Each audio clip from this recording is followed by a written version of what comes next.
Why? Why do I care about mental health? Well, because I've been running student-facing resource centers for the past decade, right? And I have sat with students in some incredibly dark times, and I've worked with administrators to change these policies, to set up systems to make our campuses more navigable, less violent, less harmful. And, sometimes you're successful and sometimes you're not. But as practitioners, what we are always able to do is just be there and be present and be that, staff member in a particular student's life who believes them when they tell you who they are.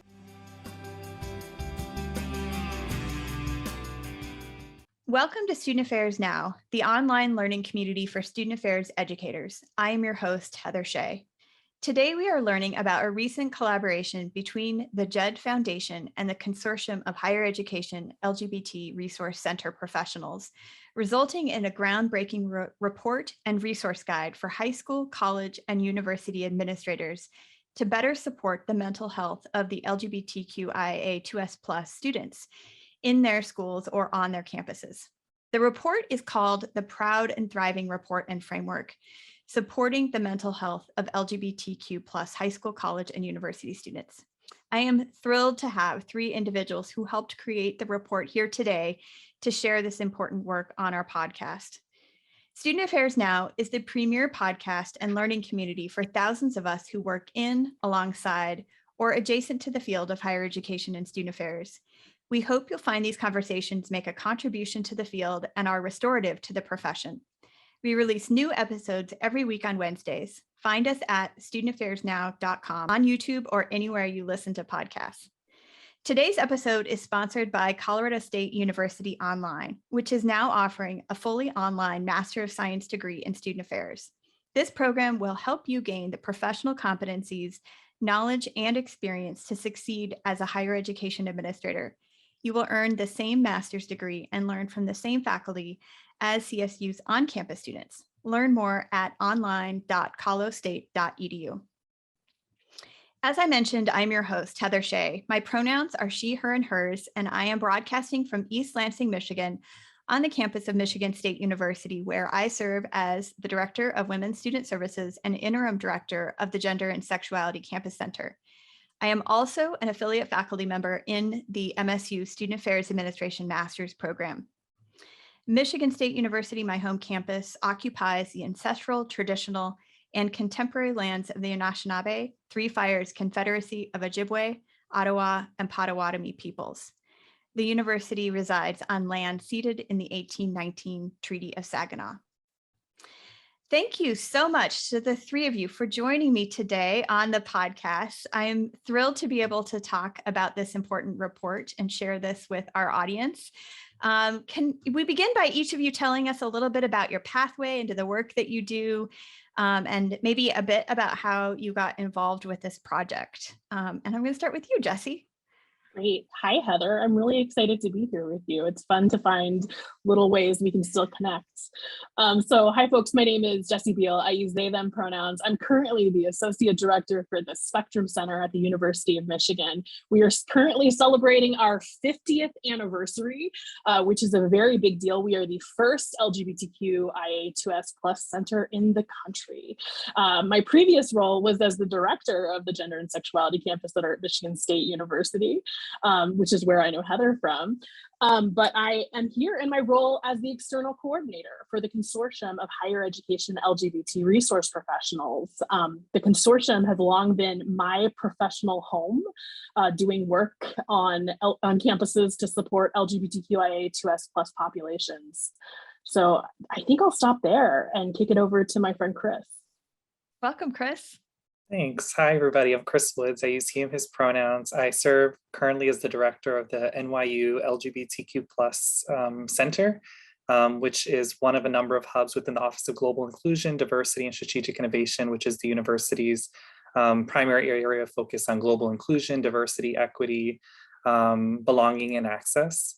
My kind of career to this point has included a long stint or long involvement with the Consortium of Higher Education LGBT Resource Professionals, which is why I'm here. I primarily worked with Sofia to kind of set up the partnership between Jed and the consortium and was a part of the project throughout. I was the former internal coordinator for the consortium. In terms of my career, I've been in LGBTQ plus higher education work for what feels like my whole life.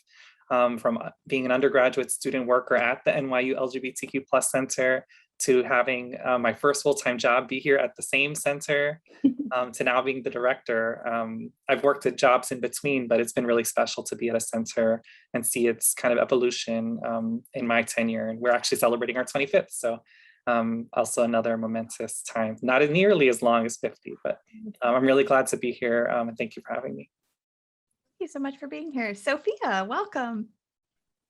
Heather, I'm Sofia Pertuz, and my pronouns are she, her, hers, and I am very privileged to have worked with the consortium on this project. I'm a diversity, equity, and inclusion professional with over 25 years. I started out in higher education, then the nonprofit world, and now I'm in corporate.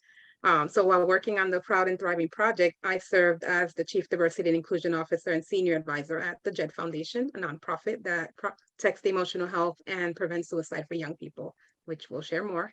But I currently serve as Managing Director for Diversity, Equity, and Inclusion at Billie Jean King Enterprises, which is an investment, consulting, and marketing firm that puts Billie Jean King's philosophy and brand value at work, capitalizing on her long-standing advocacy for equality. So I'm thrilled to be here, and I can't wait to talk more about the Proud and Thriving project. Yes, and we will absolutely share a link to the report in our show notes today. But before we dive into that content, I would love to have our audience know a little bit more about the organizations and this important work that you do. So Sophia, can we stay with you for a moment and you tell us a little bit more about the Jed Foundation? Sure. The Jed Foundation is a nonprofit organization, like I said before, that protects the emotional health and prevents suicide for our nation's teens and young adults, giving them skills and the support they need to thrive, not just today, but tomorrow.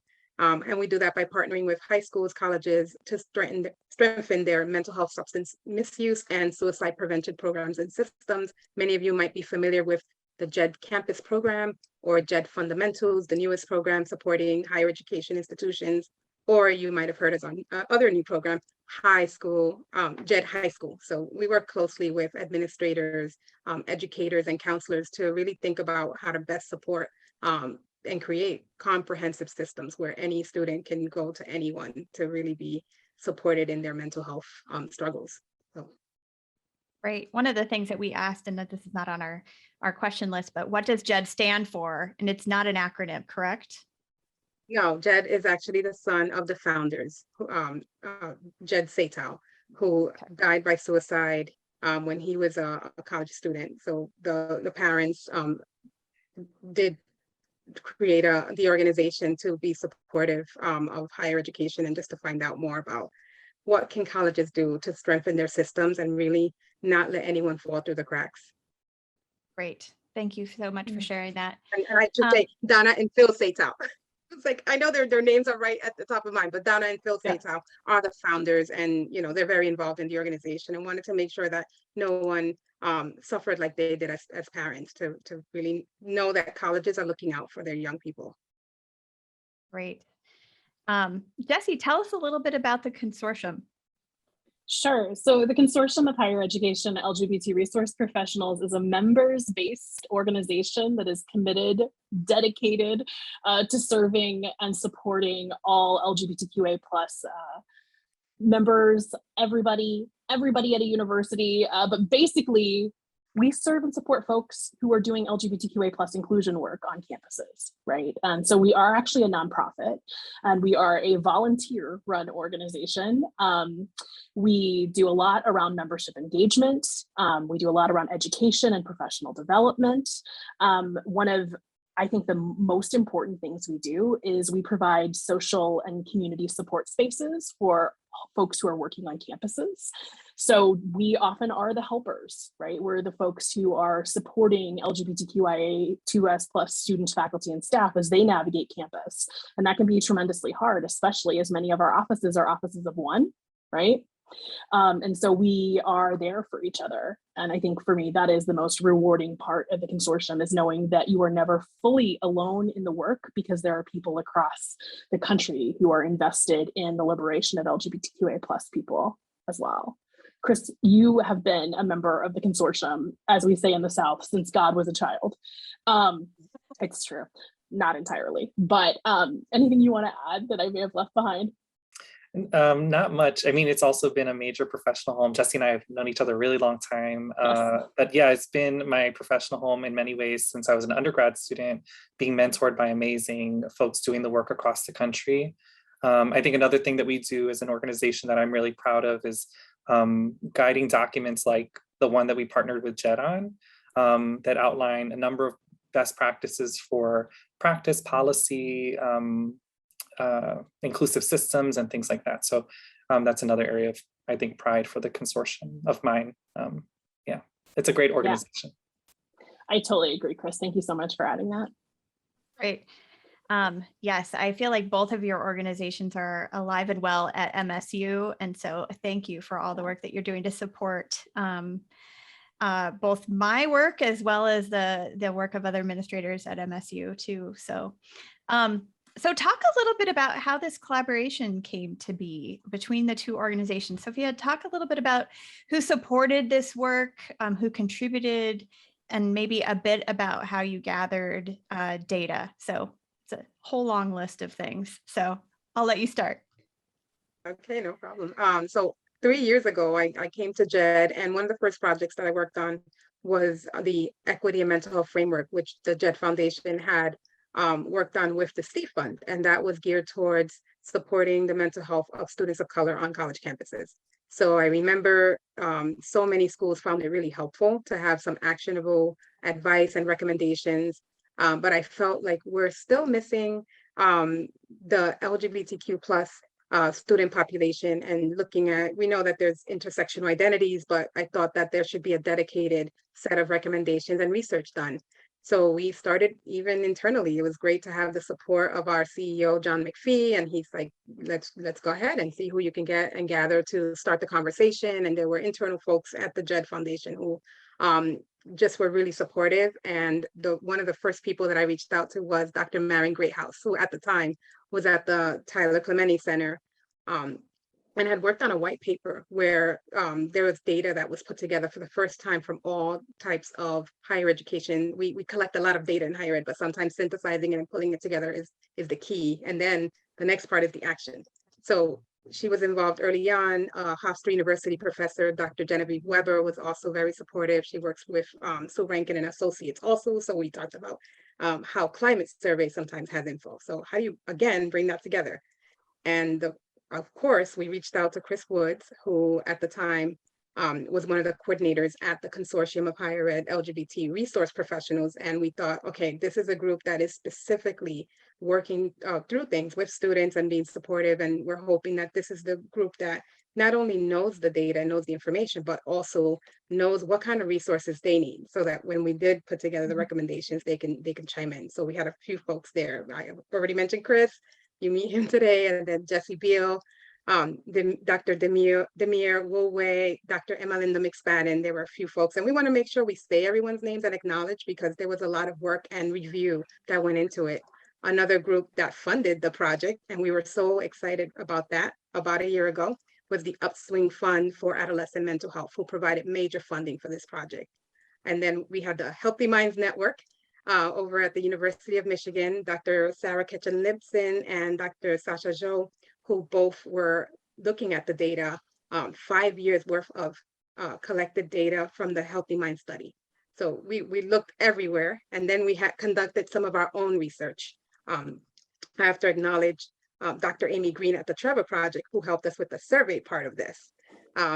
Decision Analyst was the firm that got the survey out. We wanted to survey students, we wanted to survey administrators and mental health professionals. So we were able to get a cross-section of both, and we did focus groups. Sigifredo Mora and a few others helped us with the focus groups.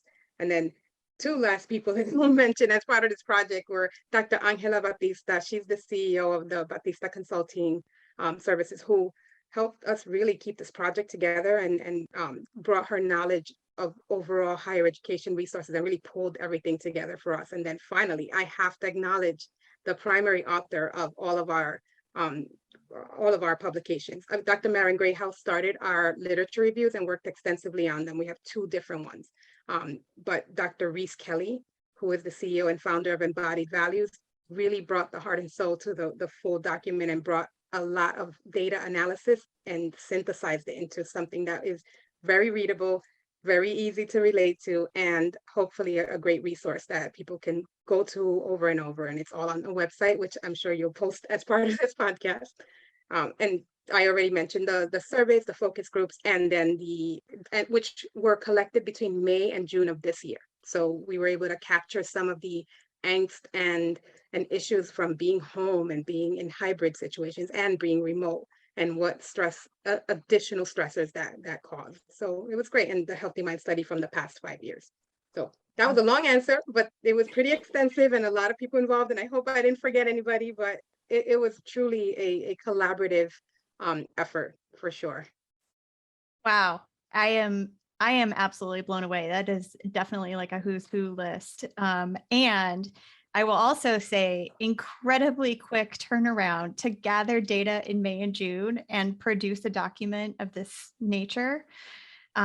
I really hope that this podcast helps get the word out even further about this really important resource. So thank you so much for the dedication of all the people who you named, but specifically from the 3 of you too.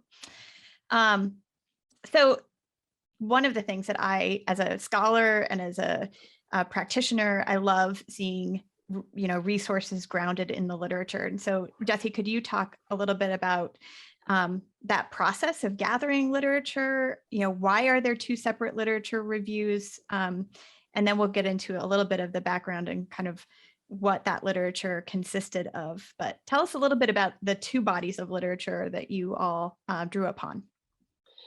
Yeah, absolutely. So I didn't mention this earlier, but I'm also a PhD student in the Higher Adult and Lifelong Education program at Michigan State University. And so there's 2 literature reviews, which for me, as someone who studies LGBTQIA2S plus folks in higher education, it's just like amazing, right? Treasure trove. Exactly. Like it's like they threw me a party, but it's in 2 separate literature reviews, right? I was so thrilled when they were released, and we do really have to give so much of the credit to Dr. Maren Greathouse and Dr. Reese Kelly. They were incredible in this process and pulling all of this information together. So we have 2 separate literature reviews. The first one is for LGBTQ plus folks, right? And the second one is for trans and non-binary identities. Now, part of the reason why there's a division in the literature reviews is because there's a division in the literature, right? Where one is about sexuality and the other one is about gender. And we tend to think about LGBTQIA2S plus identities as being monolithic, but there is no one story of what it is to be queer or trans. Where there's a ton of variation, of course, across lines of race and class and disability, but also within our communities, right? Within the acronym, if you will, right? And so the first literature review was very much focused on sexual identities, right? So what it means to have and hold a sexual identity that's considered to be marginalized, right? That is marginalized within our school systems, within higher education, right? And the second one really focused on trans and non-binary folks. Chris, is there anything you wanted to add to this? Oh, that was beautiful. Okay, well, thank you. Chris likes to compliment me, which makes us very, very good friends, right? So. Much deserved, much deserved. Yeah. I love it. So Sophia, tell us a little bit about some of the highlights and a bit about the background of the literature in which this is grounded, and some of the specific risk factors that you all named. I would say there's lots of really great scholars that are working on this, and just like Jesse said, it's all in different places. So we knew we had to bring in mental health. We need to bring in higher education, retention, all the different things that, people who are educators are worried about. Our students adjusting, our students able to be their full selves and show up authentically. So we drew from different places to bring it all together. So that's why there's 2 very long literature reviews. But I think anyone who is saying, I don't have the info, I don't know the language, or I don't know how to continue to find the info, has zero excuse. If they go to the Proud and Thriving Framework website, there's different links there. And in the links, even within the both the two frameworks, the two literature reviews and the framework are even more readings within, and names of scholars who are working really hard to educate everyone about these important topics. So that's the data and how we bring that together. I won't bore you with that, but I do want to talk about what brought us to the conversation in the first place, and they were the risk factors. We want to make sure that we're addressing the issues so that that's the deficit model first is like, what was wrong? What are the issues? And we're hoping to end on a high note. And what are the protective factors? We also found those as well, but I'll start with some of the risk factors. And they were things like, so for trans and non-binary students, internalized cis sexism, and we introduced language in this report that I hope will enlighten folks to really rethink some of the ideas around the way we use words. And one of the first sections is a note about language, which Dr. Reese Kelly created, and I think it's brilliant. So please, if you can download and look at that, it's a great primer. Lack of identity pride, looking at ideas of passing and the way that the external factors make us not show up as our full selves and share. Non-discrimination policies that don't specifically call out and name sexuality and gender. Ideas about bullying and how that shows up, not having gender segregated facilities. So for example, restrooms that are well labeled, locker rooms, and housing choices for young people who are just trying to figure things out. I think the more expanded the choices are, the more people don't have to choose and it doesn't have to be a conflicting issue. So some of those risk factors, not easy to solve, but they're definitely there. And we know that they're a struggle for young people. For overall LGBTQ plus students, we found very similar things. Internalized heterosexism, monosexism, not finding the examples of themselves in the classroom. So faculty and curriculum that just excludes and does not have a full sense of everybody who is part of the campus community. So those are a few, there's so many. Lack of resources, obviously, staff and administrators and mental health practitioners who just do not have the knowledge, the language, or the training. That one was very clear in the data for us. And that was self-reported. Some of the practitioners who are like, I just don't know the info. I have no idea. So those are definitely some of the risk factors and barriers to engaging with others, and invisibility, just not seeing themselves on campuses. So those are a few. There's so much more, but I thought I would just give some highlights. Jesse or Chris, any that you want to specifically raise up or highlight as important for you and your work? Yeah, I think, these risk factors, as Sofia said, are exactly what got us into this, right? When I joined the consortium board, Chris was the person who was the point person on this project. And he was like, Jesse, this is what you care about. This is your stuff. You care about mental health. Like, please join us, right? And well, why? Why do I care about mental health? Well, because I've been running student-facing resource centers for the past decade.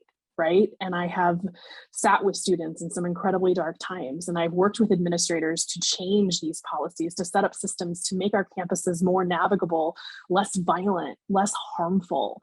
And, sometimes you're successful and sometimes you're not. But as practitioners, what we are always able to do is just be there and be present and be that, staff member in a particular student's life who believes them when they tell you who they are, right? Who takes care of them in the ways that we're able to, like if it's feeding them at an event, right? Or bringing their favorite speaker, right?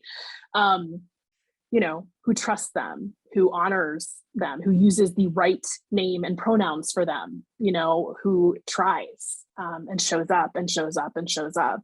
And I'm really lucky, Chris, I'm sure this is true for you as well, but, I have students who were in high levels of distress around their mental health, who I, worked with and supported, who are still, in my day-to-day life 10 years later, right?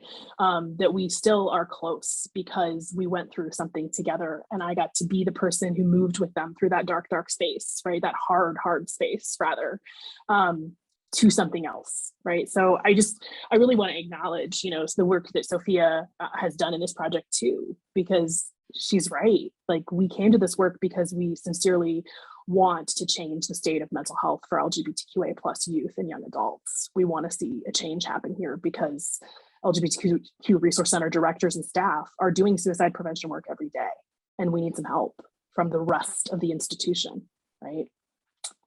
Chris, anything you'd add to that?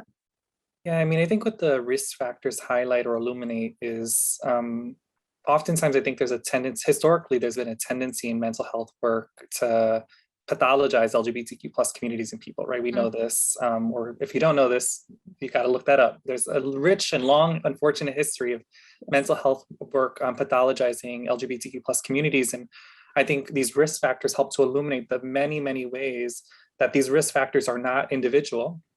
They're risk factors of the social and cultural environments and the institutional environments that these students live in and have to operate within that increase or risk to their mental health and well-being. And so I think what I appreciated about this project was helping to kind of unearth and make really explicit some of these very things that are actually solvable. In many ways are solvable. Some maybe not so much, right? Are we gonna transform or shift heterosexism and cissexism today? Maybe. A big task, but can we change a form? Can we change a structure? Can we change a system, a policy, a practice, a resource? That we can do, right? And so I think for me, it helped illuminate kind of just how much the risk factors are really rooted in things that are external to these students that apply a lot of pressure to their kind of day-to-day navigation and world experience. What Chris said just now is like so valuable, right? It is so good, because so often when we talk about how hard it is for LGBTQA plus students to navigate K through 12 or higher education systems, the response is something like, well, they just need to be more resilient.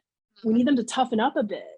And that's not actually the answer. Like, our LGBTQIA2S plus students are tough, right? They have been through it. Being authentically yourself in high schools today is not any easier than when I was in high school, right? They are tough and they are doing what they need to do to live, right? And it's the systems, right? This is an organizational, institutional, structural, ideological problem. And yes, we can all intervene on the individual level to make change, but there's also systems level change. And I really appreciate, Chris, you naming that specifically, because that is something that differentiates this project from other LGBTQA plus mental health projects, right? Because the problem is not located in this report with our students. It's located within the systems. And that is so valuable. So I basically just resaid everything that Chris said with a whole lot more so's and ums, but I just wanted to highlight that, yes, Chris is correct. So Yes. I can add some data to this, Yeah, back please. to the idea of the issues are not with the students themselves. They're students, they're humans, they're people that need help. And sometimes you might hear somebody say, well, why don't they just get help? Go ahead and go. Well, our study found that 3 in 4 LGBTQ plus students reported that they wanted to see a professional for counseling in the past 6 months. 90% are likely to go, but couldn't find any. And then 67% said they had used therapy before. So it's not a group that is shy about getting help. It's just the help that's available is not the culturally competent help that they need. So we found that data too. 40% of counselors and administrators said they didn't have adequate training and didn't have the information. Nearly half said that they had not had any, did not feel at all skilled to be helpful to LGBTQ plus students. So to be able to get that information, people to admit, I don't have the information, I don't have the training. That's great that we got that, but it's also concerning that we got that, because that means that we have some work to do. Yeah, but it's within our control potentially, right? And this is what I love about this. I mean, maybe, right? The systems level, what are the levers that we can actually affect change around? And I think within our campuses, we do have some power. And so that's the other part that I really loved about what you said, Chris, as far as, it's not fixing students, it's fixing our institutions. So Chris, I want to turn to you as a director of a resource center. We're going to talk about kind of within the resource center space, how do you intend or see this report being used? And then we're going to look at it more broadly at the institutional level. So What have you experienced, and what do you hope that this adds to your ability to influence that change?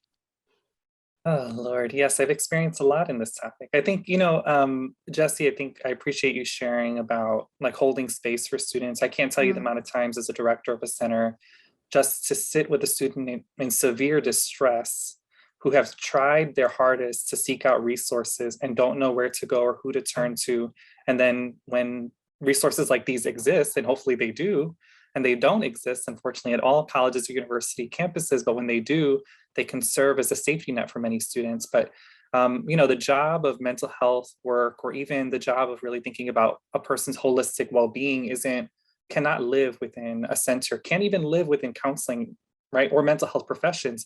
It's really an undertaking of an entire institution, really a society, right, to really contend with the risks that we're talking about, and then figure out solutions that could support people in their day-to-day experience. And so I think for me, this data just really reaffirmed everything that I experience every day in this work and have been experiencing for the past 10 years. And, I think what I appreciate is that it also elevates kind of what I see all the time, and hopefully elevates it to such a way that it can really reach the eyes or the perspectives of senior leaders in higher education work, as well as senior leaders in K through 12 education. I'm thinking policymakers. It has the potential to really reach those who have the power to influence change in ways that sometimes even at a center like ours, we may not have that agency. Thankfully, in my role, we have quite a bit of influence since we report directly to the president as an organization. It really helps us to be able to really leverage our positional location at the institution to be able to kind of inform policies, practices, and system changes, but that's not necessarily what everyone else experiences. So I'm hopeful that it really can be it can really have folks rally around something, really to understand the issues on a national scale, and then hopefully begin to imagine what are the opportunities higher education has to support LGBTQ plus students in their whole well-being, right? I think sometimes folks forget that wellness is not just limited to just mental health, right? It's really inclusive of, for example, a lot of the work that I've been doing on our campus is focused on how to address misgendering and dead naming that happens on campus, which is one of a number of risk factors that exist specifically for trans and non-binary students and their mental health. And so in our work here on campus, we've been trying to reduce that number through systems changes, policy changes, and it's required collaboration with partners across the institution. And actually very often doesn't include our mental health staff, right? And so, but imagine a world in which students are being misgendered at a rate of zero to very few cases or instances, how much that might improve their own sense of self on a college campus, the ways in which they feel seen, heard, understood in the ways that they identify, right? I think there's so much opportunity there that we have to really inform or shift a person's experience, right? So I think for me, I think there's such opportunity for higher education institutions to improve or to shift, to imagine, protective factors that can help LGBTQ plus students thrive. And the reality is that our LGBTQ plus students are coming into college at earlier and earlier ages, already having a really strong sense of themselves. Some maybe not, depending on various cultural contexts, but every day I meet students who have stronger knowledges of what pronouns are, who know what their pronouns are, how to address misgendering, what's the current terminology and lingo. I feel like there's just so many students know so much about the community and about themselves. And we have some catching up to do in higher ed. So I think this report, I think, provides a really great opportunity to start to figure out how do we advance. So as we were prepping for today's episode, Jesse, you said some really brilliant things about where centers live in institutions and the ways to influence change. I want to give you that space now because the way you said it earlier was like so vital, that we need to be thinking about positioning our centers. And Chris, reporting to the president, oh my word. Not directly, I'll add that part, not directly. So I report to a senior vice president for global inclusion, and who's amazing, who reports to the president. But organizationally, we're within the office of the president. Wow. So I can try and recreate what I brilliantly said earlier, your words, not mine. But I hope Sofia and Chris will jump in if I don't quite get it. I love talking about organizational factors in higher education. I think it's very interesting how LGBTQA plus resources are housed and how different that is depending on what like institutional context they are located in, right? Whether it's a small liberal arts college or a Big Ten university or, you know, an HBCU, right? Like very different locations, right? So we're often not placed in places to do institution-facing work though, right? Unless we are in a position like Chris's office. We're often placed under student affairs or student life, student services, some iteration of that kind of umbrella, which comes with it in the very first part of it, student, right?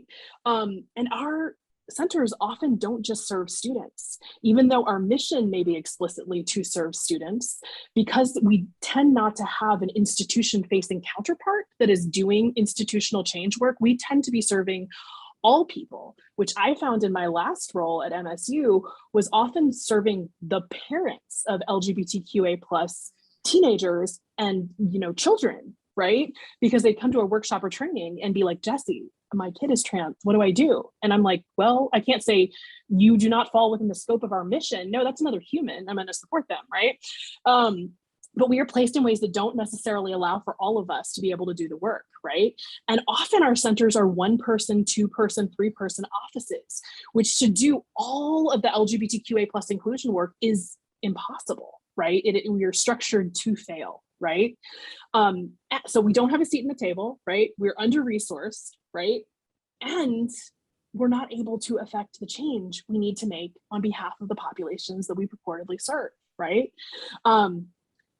We cannot also at the same time funnel all LGBTQ everything through this 1-person shop of an LGBTQA plus center, right?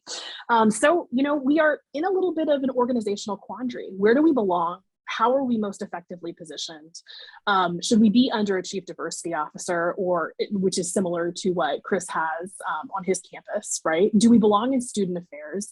Do institutional diversity offices need to do more to be supportive of LGBTQA plus communities? I think the last one is yes. The rest of them I'll let you think on, but the last one is yes. And Sofia agrees with me. I agree with you, because you know what, as a diversity and inclusion professional that's working with consulting with organizations, I'm finding that people's expectations are higher for their own institutions. So I know that this study was specifically about serving students, but I am a wholehearted, as a student affairs professional, faculty member, I wholeheartedly believe that institutions need to also take care of our staff and faculty and administrators, because how can they possibly take care of their students if they don't feel affirmed, if they have to sit in spaces where, I will tell you one story, and I won't say where. I have a friend who is a member of the LGBTQ plus community who was sitting in a meeting strategizing around student support. So it was a great topic, but the president said, oh, I think we're good there with LGBTQ plus, right? I mean, everyone's gay these days. Just things like that. Like, we're good. We're in a good place. We have arrived. And I'm thinking, if that's true, then why do we have the most legislation that are anti-trans that has come out in the last year than ever? So no, we're not there. No, we don't have all the info. And yes, we do need to support everyone that supports our students so that our students can find places to be more affirmed and supported. So it's like a cycle, and it's a full comprehensive, back to the Jed Foundation's thought process on everyone needs to be able to provide that support so that students can have somewhere to go on campus. And no, it cannot be one place or one center, and it can't only be the counseling center either. But we can only do that if everyone is educated and everyone has the resources and support that they need. Off my soapbox now. I'm so passionate really about well said. providing this support. I really liked your soapbox. It was a good soapbox. Agreed. Anytime you want to jump up there. I am absolutely blown away. And I really think that the key here is this idea that it's everybody's responsibility. So let's talk a little bit about some of the protective factors, because if our learning environments are cis-sexist, heterosexist, monosexist, what types of protections should we be putting in place to buffer against and reduce the psychological distress? I'm just going to throw this out to any of the three of you. because we didn't identify a key person to direct it to. So who would like to take this one? What are the protective factors? We talked about some of them, but. I mean, I could start just very, go ahead. No, you go ahead. Let's be very just big picture. You'll see that it's divided under queer and questioning and trans and non-binary protective factors. But if you really thought a little bit, even within that, you'll see protective factors that are more individual based, meaning things that we can cultivate within students to be able to have them to reduce the risk that they have around their mental health. So for example, things like self-compassion and a good sense of exercise, cognitive flexibility, things like that.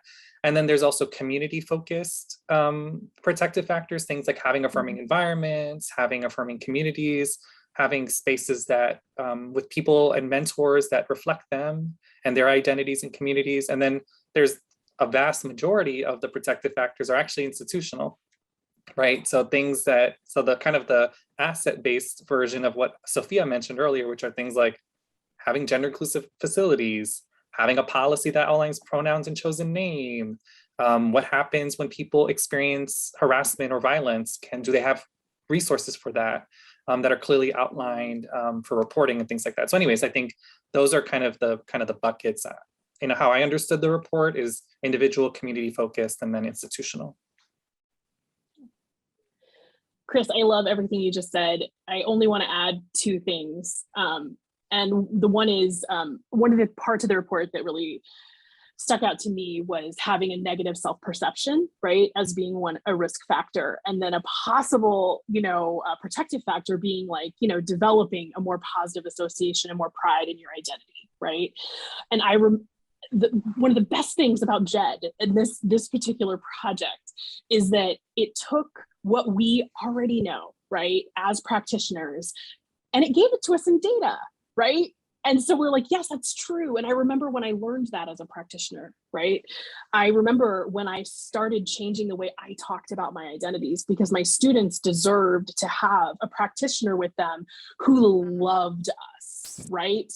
That part of my practice as, an LGBTQA plus resource center staff person was to love our communities, not an exclusion of other communities, right? But to be completely 100% for LGBTQA plus communities, to be unabashedly in love with us, right? And for me, that, I remember learning that and how that was a shift for me in how I approached the work, right? And the self-work that it took as a practitioner to be able to love everything that we are, even the hard parts, right? And I really, that part, helping our students thrive is about them being able to realize joy, right? And imagine joy in their life, right? To imagine a future where their identities exist.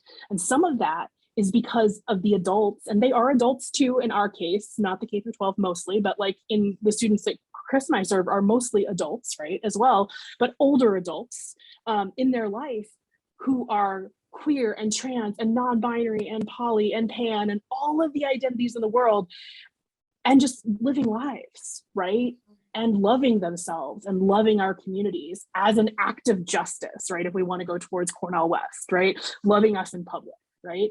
And that's so important. That's so, so important. The second thing I want to say, and this is completely different, right? So we're going to little left turn here. Is institutions, and this comes out in the report too, but institutions have got to do a better job of collecting demographic information on LGBTQA plus populations, right? This shows up in student information systems. This impacts exactly what Chris was just saying around chosen name, right? Because it's these same or similar systems that feed into each other. Y'all, data on LGBTQA plus populations is critical, and it needs to be complete, accurate, and inclusive. And that means your gender categories cannot say male, female, other, or even male, female, non-binary. It is 2021. It's December of 2021. There are plenty of scholars out there who can help you figure out how to ask these questions in a way that communities see themselves and recognize themselves in, right? I'll help you. I mean, I'll charge you, but I'll help you. I'm sure Christopher would love to charge you, right? We're here for it. But we have to get this data. because we don't. And it is an institutional invisibilization of a community. We don't even recognize that these communities exist. So how are we going to serve them? The Gallup poll found that 16% of Generation Z adults are LGBTQIA2S+. 16%. These are our students. We don't know if they're graduating. We don't know if they're succeeding. We don't know if they're on probation. We don't know. We don't know because we don't bother to ask. And there are ways in which we can protect that data and that information and ensure that we're actually able to target these kinds of interventions, these kinds of protective factors, right? And while resource allocation is tied to numbers, just gonna throw that out there, it'd be really, really helpful to be able to name how many queer and trans students we have on our campuses. Because as long as we don't know, we can pretend that they don't exist. Yes. And can I challenge you on a national data perspective really quickly? You can. So I'd love for you to. There are, and maybe, institutions are, I think, sometimes afraid because they're like, I don't know what words to use, what language or what labels, but there are studies that institutions have been participating in, things like the NESI, the CHIRP, name them, there's so many. And that's what Dr. Marion Greathouse tried to do with the Tyler Clementi Center, write a white paper that says, okay, some of them just started collecting this data like 3 or 4 years ago at the time.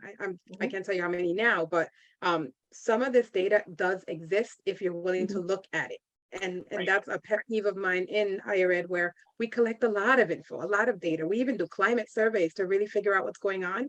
And then we put it on a shelf when we find that it might be more expensive, too challenging, or just not in the top priority. And I'm going to channel my Dr. Sean Harper, where he wrote this, I put it out somewhere, but he wrote please stop collecting climate survey data and then just doing nothing with it, because there's no point in doing that. Just don't do them. So there is data sometimes. You're right. There isn't when it comes to real student data that's a campus specific one, but trend wise, there is data.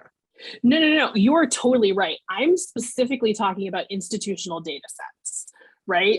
And the ways in which gender and sexuality do, and frankly, do not get captured by our institutions, right? So you are totally correct. There are national data sets out there. I would love to get a coffee with you and talk about how terribly they ask those demographic questions as well, because some of them are pretty terrible. But specific to institutions is where we run into harm, right? Because we have a student who's not able to say, I'm non-binary, right? And then have them represented within student success data, in a disaggregated way, right? Because we are able to protect certain data sets, including data sets related to disability. And as a person with disabilities, I know that those identities are protected, right? In data sets that involve me, right? It could be the same. And that's not to say being queer or trans is a disability, because it isn't, but it is something that does need to be protected so that there is no faculty member or administrator who can say, I would like a list of all of the queer and trans students, because that is a different kind of violence that we need to make sure doesn't happen. So I agree, Sophia, completely. Yes. So Jesse, you've jumped into a conversation, our next piece, which is recommendations, which is great actually, because I want you to, in addition to talking about data, what are in the framework and in the document, it really breaks down the recommendations by these audiences. And I'd love for you to talk more about some of the specific recommendations beyond collecting and using data, because oh my gosh, that would tell us so much about what our students on our campuses are experiencing. Summarize kind of what that looks like at the institutional level, other recommendations for institutions. Sure. I think what Sophia said earlier about us actually getting data that showed that people really feel like they don't know enough is so important, right? That they don't have enough knowledge on LGBTQA+ communities to do this job well, and to serve these communities. One of the most simple things that we can do at an institutional level is provide education, right? Access to education around LGBTQA+ identities, topics, themes, ways to implement LGBTQA+ identities in the curriculum. We've already talked a lot about chosen names and pronouns. Again, curriculum is super important. It's important for schools to support openly LGBTQA+ faculties, staff, administrators, right? Like, it's really hard to be that non-binary administrator who's sitting with a student who's saying our preferred name policy is terrible. And I'm like, yeah, you're telling me, right? Because I know too, right? I'm experiencing it at a different level, but I also have that experience. Collect and examine data, update policies and procedures. If y'all still have policy documentation that uses she or he, y'all come on with it. They is here, it is here to stay. It is also grammatically correct or grammatical, which is the grammatical way of saying that. Anyway, resource program centers, offices, department roles in K through 12, you're not gonna usually have an LGBTQA plus resource center, but you may have a GSA, right? What training, what resources are you providing, or excuse me, Gay Straight Alliance, what training or resources are you providing for the staff who advise that organization, right? Remove barriers for seeking and accessing mental health and academic and support services. And high schools offer training series to family members, guardians, supporters to help them better understand and support LGBTQA plus students, right? Working with families is incredibly important. I did some consulting work with one of the local high schools in DeWitt, close by Lansing, right? Because we wanted to do an LGBT 101 for parents because they needed to know what was going on, right? They wanted to better understand their kids. This is important. Parents can make a huge difference in the mental health outcomes of LGBTQA plus youth. Specifically, they tend to lower suicidal ideation rates quite a bit. So it's important for us to be educating all levels. That's great. Chris, in the section I want you to kind of speak more about is around how our recommendations are specifically outlined for folks who are mental health practitioners. So kind of taking an institutional level, mental health practitioners, and then we're going to get to the individual level next. So what are the recommendations in the framework and report? Sure, and I say this with a grain of salt because I'm not a mental health professional, but based on the report, which included many mental health professionals who contributed to the process. But what I will say is one thing I think that can sometimes be challenging before I mention any of this feedback is that many mental health professionals do not receive training related to LGBTQ plus experience. And if they did, it may have been many, many years ago. It's never ongoing, right? So I think one recommendation is really a commitment, not only on an individual level, but on an organizational level for counseling and wellness centers to really continue ongoing learning that talks about the evolution of language, identities, and experiences of LGBTQ plus communities, specifically the intersectional lives of LGBTQ plus communities. I think more and more, I hear from counseling staff as well as from students directly about, I identify as an LGBTQ plus person, but that experience is uniquely shaped by my cultural upbringing, my racial ethnic background, my immigrant status, my religiosity and my faith background, which is a personal area of interest and passion, things like that. And so I think it's really important to really think about the nuance of people's experience and to develop, do case studies and develop skills around how to hold space for people. And it's okay to not know the answers. I think, and I say this for all student affairs professionals, not only folks who do mental health work, but especially for mental health professionals, it's okay to not know the answers and to just hold space for someone and to, as Jessie said earlier, be on a journey with them, right? And provide the support that you can with the resources that you have available to you. I do think some additional recommendations that came up in the report, though, include institutional, accountability and care for LGBTQ student mental health broadly. Inclusive practices within counseling and wellness services, for example, things related to inclusive data in intake forms, asking for chosen name and pronouns in intake forms, and making sure you use those throughout your sessions. Sometimes it might require you using a different name and pronouns in your practice with a student that might be different than what's on a record, and that cannot always be easy, but it might be a part of creating that safe space. And then, of course, things related to being mindful of LGBTQ plus navigation, care coordination and navigation.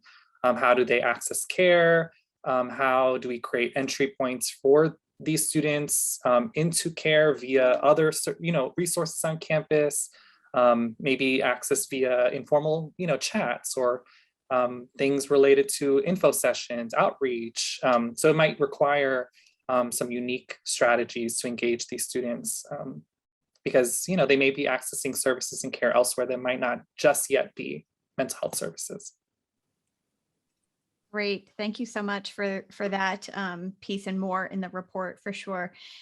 So Sofia, regardless of where you work in the institution, each individual can make a difference. Can you tell us about the recommendations in the report for individuals? Absolutely. And I strongly believe if you want to save a young person's life, you must do the work that it takes to let them know they matter. And you let them know they matter by educating yourself. So that's number one. Keep learning about LGBTQ plus needs, experiences, the intersectional identities, role model, inclusive language and behaviors.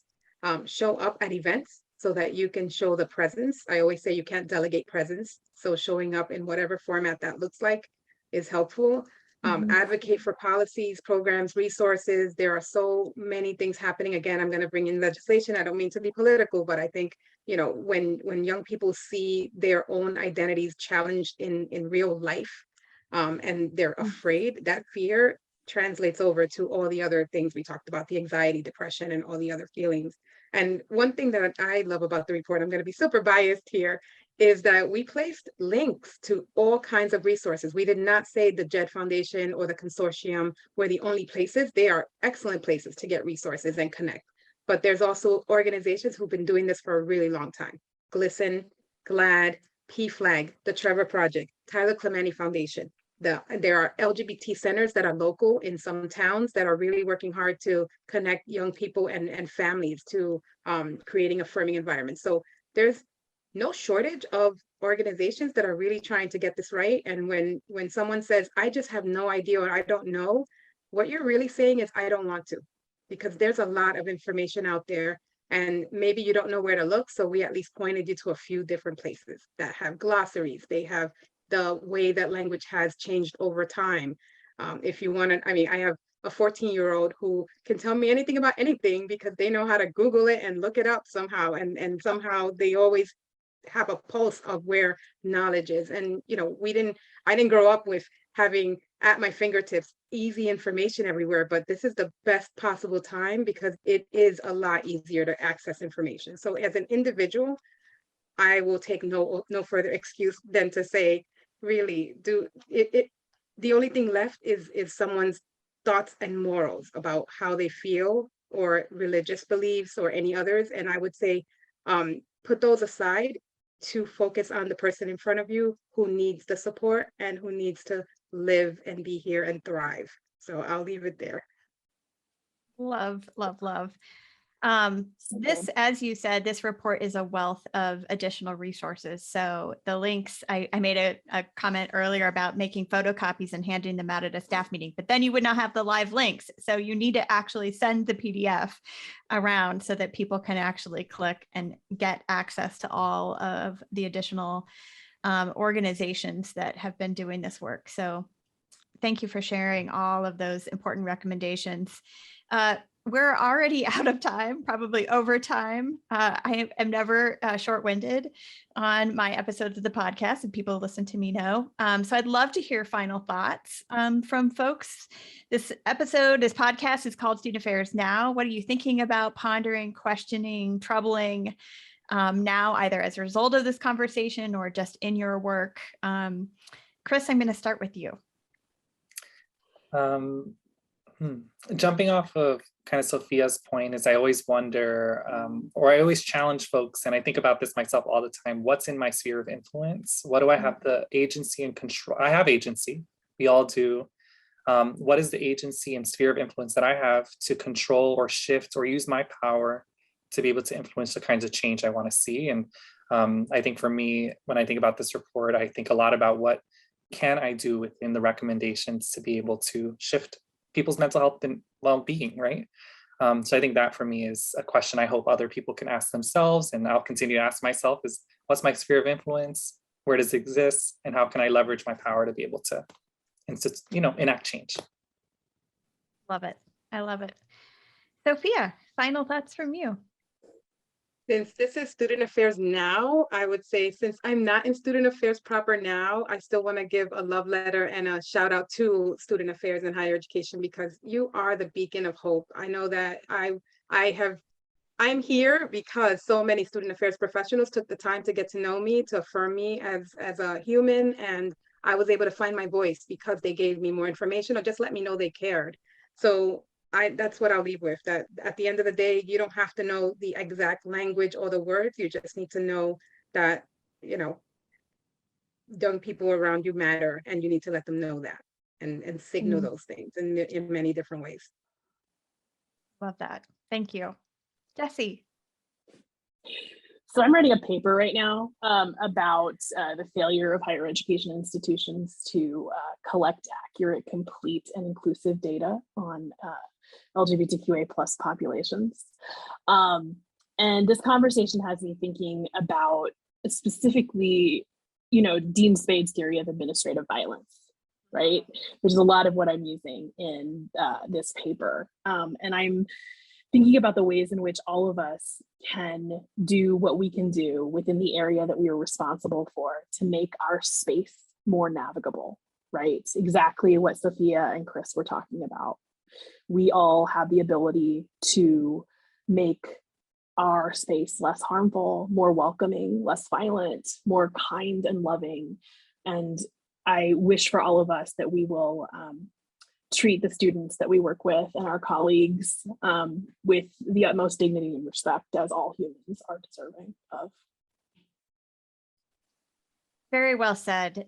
All three of you, thank you so much for your contributions, both to today and to this report. I am so incredibly excited to release this out to our audience and share this important contribution, and so that we can create environments on our campuses where all students can be proud and thrive, but specifically our LGBTQ2S plus students. So thank you so much. Also sending heartfelt appreciation to our dedicated program assistant, production assistant, Nat Ambrosi. She is awesome. She makes us look and sound and transcribe and all of the things. So thanks for all of your hard work. If you're listening today and not already receiving our weekly newsletter, please visit our website, scroll to the bottom and add your email to our MailChimp list. And you can check out our growing archives as well while you're there. If you found our conversation to be helpful, please share it in your social media platforms, share with colleagues and students, send links along, and subscribe, invite others to subscribe, etc. It really helps this conversation reach more audiences. Thanks again to our sponsor of today's episode, Colorado State University Online. And if you do take a moment, visit our website, click on the sponsors link to learn more about CSU Online and other sponsors. Finally, I'm Heather Shea. Thanks again to our listeners, everyone who is watching and listening. Make it count, everyone.